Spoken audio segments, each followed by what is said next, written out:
Allora, spero che da qui si senta meglio. Sopra c'era un po' di vento, quindi mi sono spostato.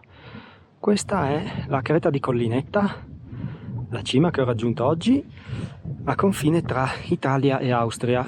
Di qua c'è l'Austria, qui sotto la Valentine-Alm, poi si va al Blockenhaus, passo di Montecroce col suo laghetto, qui il Polnik, la montagna in mezzo, e dietro Mauten con la valle del Gail. Poi diciamo di là si va verso Linz e quindi Dobbiaco, mentre da questa parte si va verso Villacco. Poi da qui c'è il confine che corre su questa riga praticamente e va via di qua su Palpiccolo, Palgrande, Palpiccolo, Freikoffel, Palgrande, Gamspitz, Creta di Timau, Cima Vostanis. Poi dietro si vede Loetrieb, il Questalta. E dopo di là invece Monte Paularo, tutta la cresta che porta verso Castelvaldayer, mentre da questa parte Zufplan terzo, Cimone di Crasulina, Crostis, tutte le montagne che chiudono e vanno diciamo verso Forniavoltri.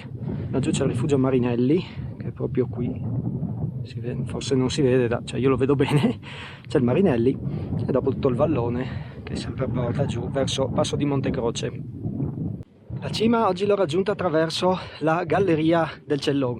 Dopo un anno sono tornato, l'anno scorso avevo miseramente sbagliato strada e ero con Nikla, avevamo fatto la ferrata, la Oberstgrestel, e alla fine non eravamo saliti sulla creta di Collinetta. Oggi ho fatto la galleria, poi ho fatto un'altra ferrata e sono arrivato sulla cima. Qui è pieno di resti, ho trovato un'altra galleria, piccola esplorazione.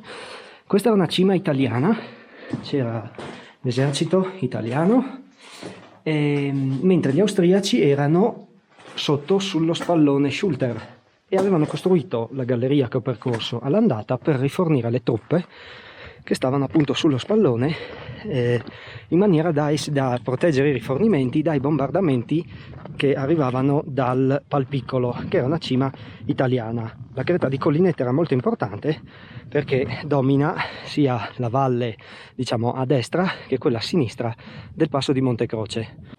La galleria è stata costruita nel 16, poi attorno a fine del 16-17 gli austriaci sono riusciti per un paio di mesi a conquistare la creta di Collinetta con un'azione ardita attraverso il canalone Steinberger, che prende il nome dal capitano insomma, che ha guidato questa azione, però dopo era difficile mantenere i rifornimenti sulla cima, per cui gli italiani l'hanno riconquistata e l'hanno tenuta fino a Caporetto.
Bene, ho terminato il grosso della discesa, mi sono inserito sulla traversata carnica, il tratto diciamo dal rifugio Marinelli al passo di Montecroce. Allora, per la salita questa volta non ho sbagliato strada, sono riuscito a fare la galleria del Cellon, galleria scavata dagli austro-ungarici nel 16 e poi ristrutturata nell'82 dalle guide alpine austriache. La galleria è molto ampia, è leggermente illuminata perché ha diversi finestroni, però indubbiamente è meglio avere la torcia. Utile anche il caschetto per evitare, è abbastanza alta, però magari il caschetto non fa mai male. L'imbrago si può usare, c'è il cavo per tutta la lunghezza della galleria, magari dà un po' di più sicurezza in quanto la galleria è molto umida e molto scivolosa. e bisogna prestare attenzione a quello. Non è molto lunga, sono 200 metri lineari, è abbastanza faticosetta perché è molto verticale, a differenza poi della galleria, ad esempio del Lagazzuoi. Questa è molto più corta, però è più verticale e non ha i gradini. La galleria del Lagazzuoi ha tutta una serie di gradoni, questa invece ha praticamente un unico scivolo che ogni tanto si impenna anche dei piccoli tratti verticali, ci sono dei fittoni, quindi si fa, però insomma diciamo che bisogna essere attrezzati, caschetto e torcia meglio averli, imbrago eventualmente sì. Si può fare anche solo la galleria, in quanto una volta fatta la galleria si prende la mulattiera di guerra italiana che avevo fatto l'anno scorso con Nicla e si rientra al parcheggio. Sicuramente un giro bellissimo già, solo facendo la galleria, 4 ore in tutto con calma. Poi ho proseguito con la ferrata senza confini. Erano un paio di anni, parecchi anni, diciamo parecchi, che volevo farla, sia perché è considerata una ferrata medio difficile, molto atletica, quindi volevo un po', diciamo, misurare le mie, la mia, diciamo, esperienza, le mie capacità su una ferrata di livello un po' più alto, e poi il nome mi ha sempre, diciamo, incuriosito, questo nome un po' epico, diciamo, che poi adesso con i fatti dell'ultimo anno, con la pandemia, insomma, secondo me assume anche un significato maggiore, no? Senza confini, visto che siamo stati tanto isolati, poi in qualche caso sono stati anche chiusi nuovamente i confini, come era 20 anni fa, no? Quindi questa ferrata così, che è al confine tra Italia e Austria, che per l'appunto si chiama Senza Confini, così mi ispirava, volevo farla già da un po', e quest'anno per l'appunto volevo farla di più per, diciamo, questo significato che io gli ho attribuito. La ferrata non è altro che diciamo, è stata attrezzata una via alpinistica che è stata aperta da Mazzillis e da un altro rocciatore qui friulano di cui non ricordo il nome, ed effettivamente per tutta la ferrata ci sono gli spit. In base a quella che è la mia esperienza, direi che la ferrata non è difficilissima, è sicuramente per esperti. In un paio di passaggi mi sono dovuto fermare e ho dovuto un attimo capire come fare per superare due passaggi che avevano pochi appigli. Certo, avrei potuto probabilmente tirarmi su di brutto col cavo, cosa che alla fine in una delle due occasioni ho fatto, però ho cercato di arrampicare lungo tutta la ferrata, cioè cercare di usare il meno possibile le braccia e il cavo.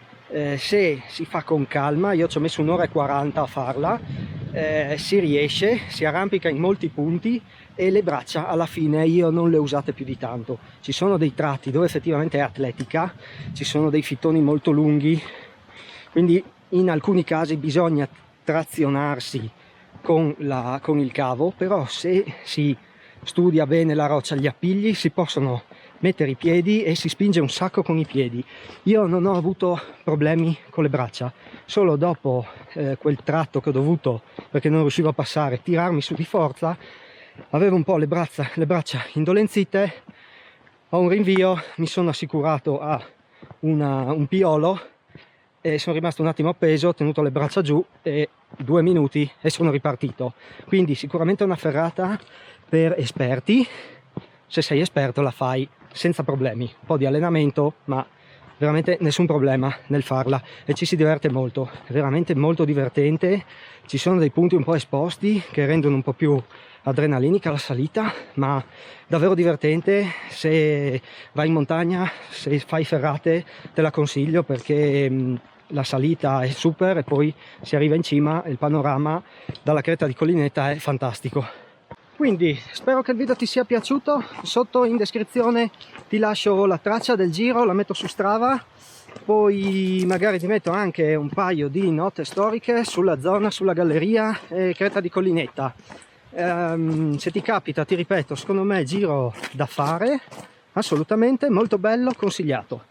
Quindi ti ringrazio per avermi seguito, noi ci vediamo nel prossimo video. Ciao, a presto!